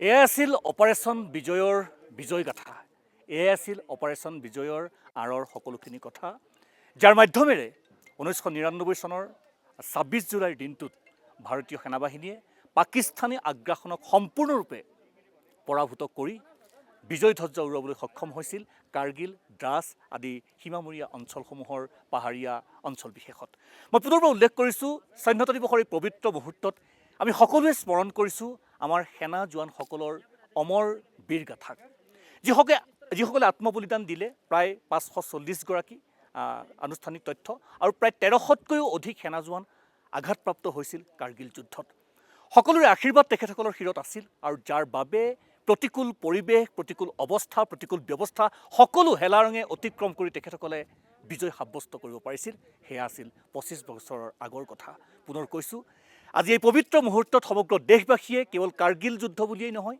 1947 চনৰ পৰা আজিৰ দিনটোলৈকে বা প্ৰাক স্বাধীনতাৰ সময়ছোৱাতো যিসকলে দেশৰ হকে স্বাধীনতা লাভৰ বাবে প্ৰাণ ত্যাগ কৰিলে সকলোকে স্মৰণ কৰিছে। আমিও স্মৰণ কৰিছোঁ তেখেতসকলৰ বাবেই ভাৰতবৰ্ষ স্বাধীন হৈছিল, তেখেতসকলৰ বাবেই ভাৰতবৰ্ষৰ সাৰ্বভৌমত্ব ৰক্ষা পৰি আছিল, ৰক্ষা পৰি আছে আৰু অনাগত ভৱিষ্যততো আমাৰ সেনাবাহিনীৰ বীৰ জোৱানসকলৰ বাবেই ভাৰতৰ সাৰ্বভৌমত্ব ৰক্ষা পৰি থাকিব। এয়াই আমাৰ ভাৰতীয় সেনাবাহিনীৰ বীৰ গাথা আৰু বীৰত্বৰ কাহিনী। আৰু ইয়াৰ মাধ্যমেৰেই মোৰ সতীৰ্থ প্ৰাঞ্জলৰ সৈতে আমি আজি স্বাধীনতা দিৱসৰ এই বিশেষ অনুষ্ঠান যি কাৰ্গিল যুদ্ধৰ 25 বছৰ উপলক্ষে আমি তৈয়াৰ কৰিছিলোঁ, প্ৰস্তুত কৰিছিলোঁ, অপাৰেশ্যন বিজয়। আজি অনুষ্ঠানৰ পৰা বিদায় মাগিছোঁ। ধন্যবাদ, শুভৰাত্ৰি, জয় হিন্দ।